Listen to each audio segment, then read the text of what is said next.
美国梦是个人发财的梦，讲究冒险，通过个人奋斗达到所谓的成功，成为有产者，然后去剥削别人。中国梦是共同富裕，追求的是人民幸福。换句话说，美国梦是个人梦，是为美元的梦；中国梦是人民梦，是为人民服务的梦。这就是二者的本质区别。以后不要在我面前提起美国梦。So that was a pretty interesting video, with her tone and all of that. For me, that's not really why I'm really making the video, because, that's, typical patriotic kind of thing, whatever. But there is some truth to it. And I want to, kind of introduce the idea of the Chinese dream, since they are becoming a global superpower. And, so this is not really going to be a video talking about the state of the American dream so much, but just kind of emphasizing what it is. And one of the things that, she talked about was the belief that, it was an individualistic thing. And so there's some truth to that. So common ideas about the American dream, it goes back as old as Manifest Destiny and, up into the modern day in the 1950s, for white picket fence and, wife and kids, or 1.5 kids and a dog, etc., etc. So we have this kind of idea now, and that belief that anyone, regardless of your background, wherever you came from, can achieve the success through hard work, right? And it's based on individual success and wealth, or success is defined by wealth, and it's very individualistic, which is typical of Western society, more so than the East in comparative terms. And so you have a potential issue of social stratification when you have situations like that. So how does that contrast to the Chinese dream? Well, you can say that the Chinese dream is a vision of a national rejuvenation, right? At a different historical trajectory, collective prosperity and social harmony, which they actually have a name which was coined and termed by Xi Jinping, which is common prosperity, or 共同富裕. And this is, the improving and the well-being of all the citizens through government intervention into society to facilitate, or try to facilitate, equitable growth, right? So the notion of common prosperity, as it's been officially termed in Chinese policy by Xi Jinping, it seeks to do a lot of things, as the name suggests, common prosperity.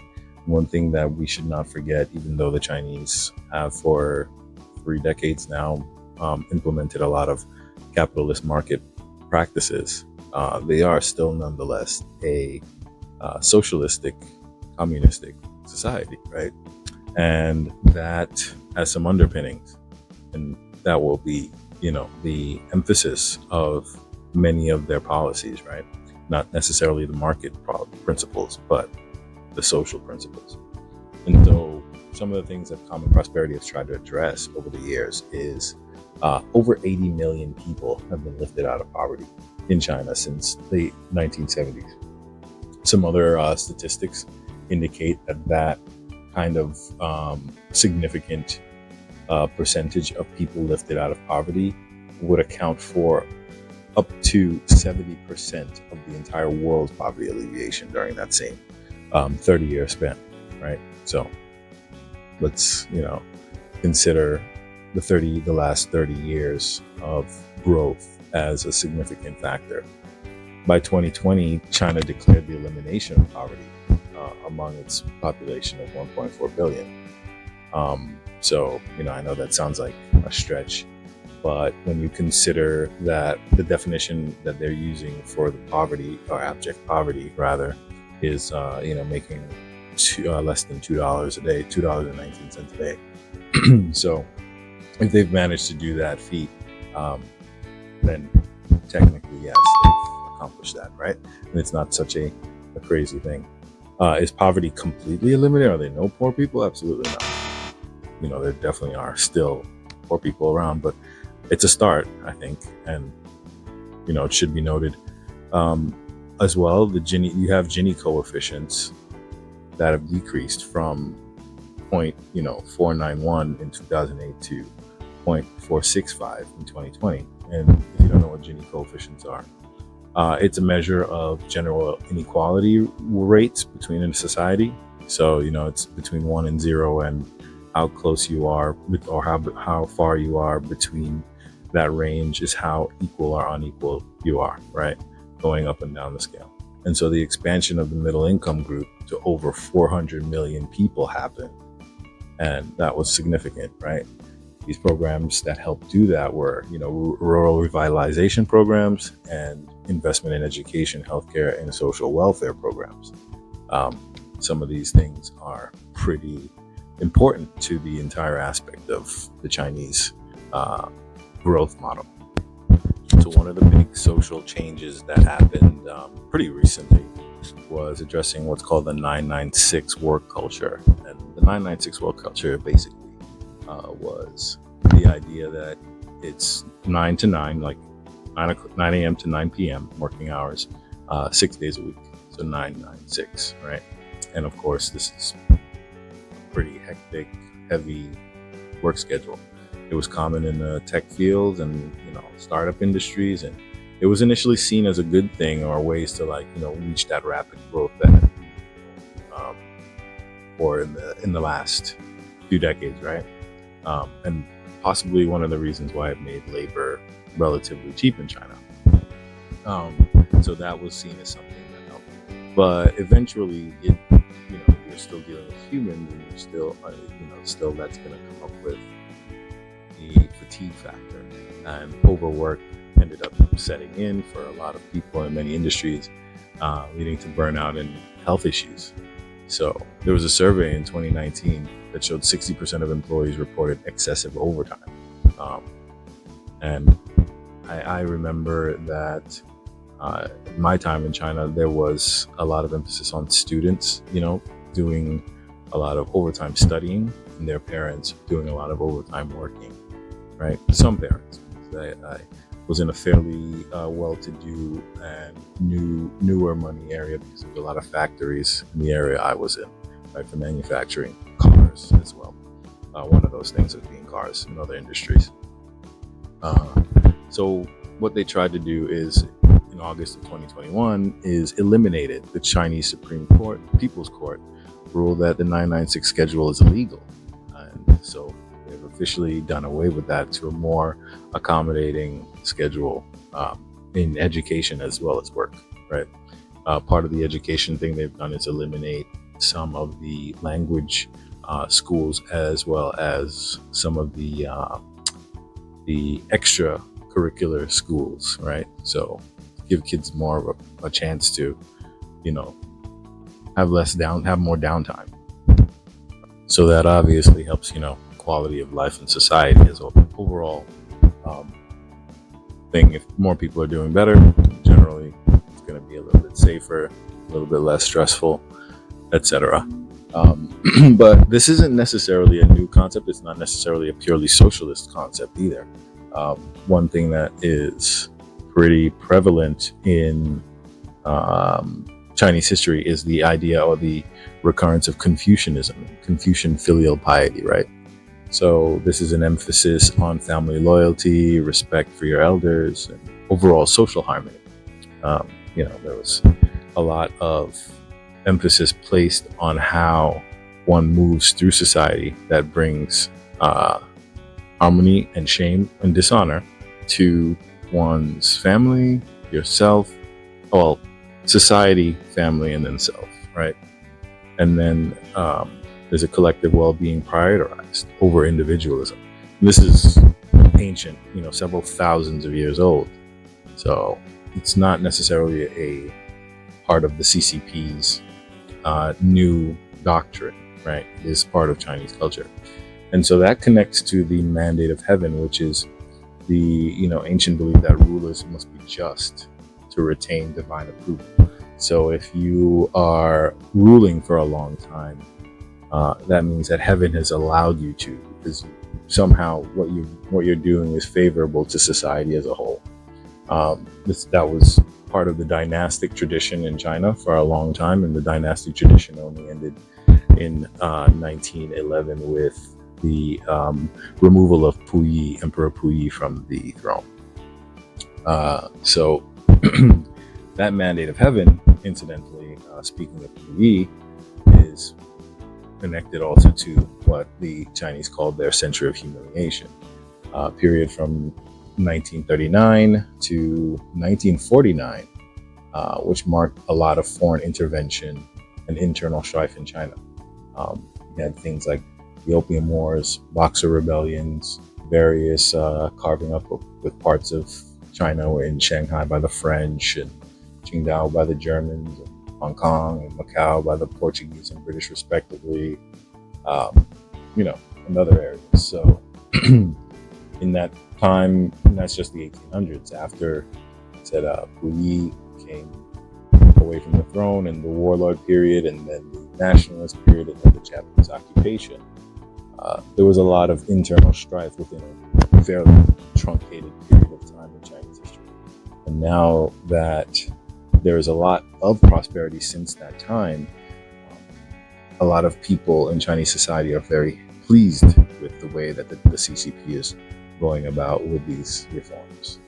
It feels a desire for national rejuvenation and a strong, prosperous China, as the girl in the video kind of was indicating in her nationalistic tone, right? So some type of indicators that show this kind of growth are, going from $150 billion in GDP in 1978 to over 14 trillion in 2020. And I believe by this year, they're like 18 trillion. The United States is about 28 trillion. So it's a $10 trillion gap between them now. But this firmly cements China as in second place right now. So, that is significant. So, how this helps is that China now starts to, expand that prosperity.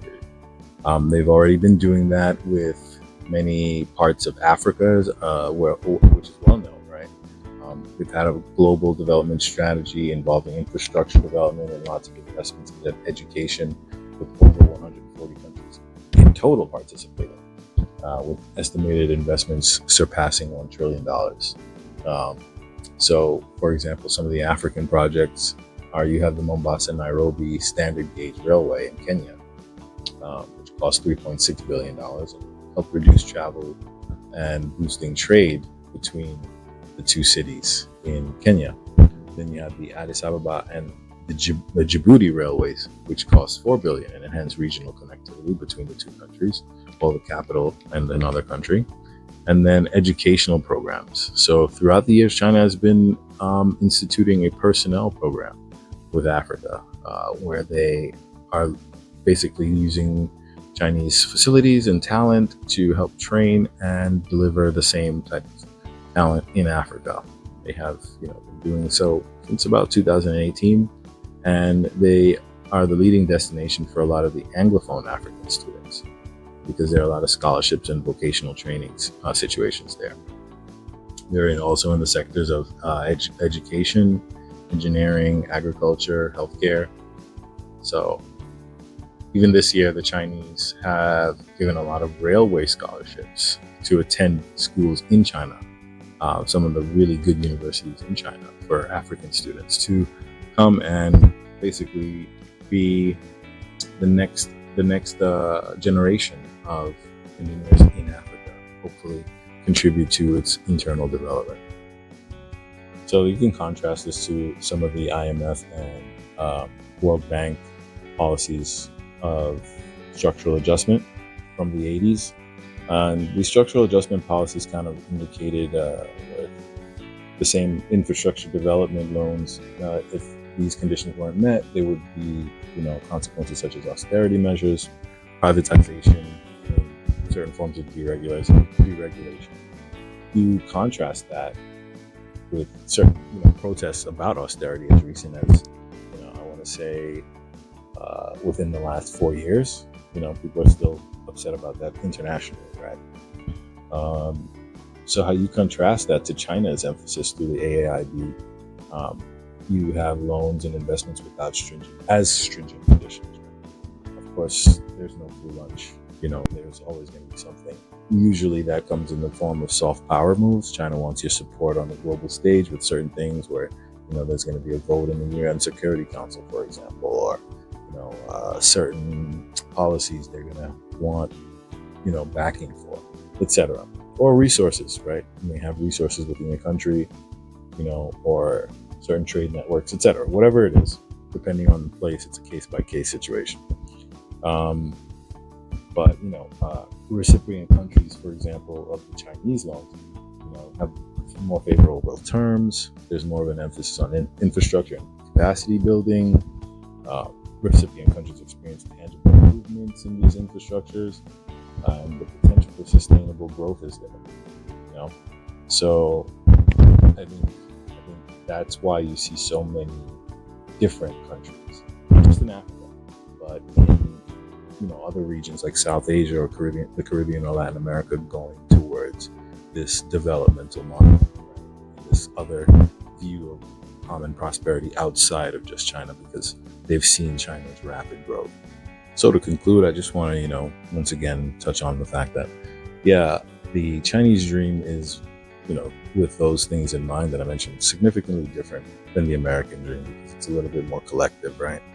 A little bit more group focused, whereas the American dream, as the girl in the video rightly said, is more of an individual success thing. Yes, you can have a family, and part of that is a group thing, but beyond the family, right? Family unit. The idea of the American dream doesn't necessarily extend much beyond that. So I think that's kind of what she was going for. Again, it's her tone, not mine. So that's where we are with that. But yes, so that kind of describes the idea of the common prosperity aims that China is going for, and help clarify some of the actions that they take on the world stage. Some of the actions they take on the world stage, and a lot of the policies that they implement or are going to implement in the future. So I think it's important to understand the cultural underpinnings and historical context that kind of drive these things, and encourage a lot of dialogue on the global development models and their impacts around the world. Because it's not just, the Chinese people who are interested in this developmental trajectory, but there are people all over the world, thanks to, the Belt and Road, investing in the Belt and Road Initiative, and they would also like to understand or experience common prosperity, so to speak. So thanks, guys, and have a good one. See you next time. Don't forget to like and subscribe.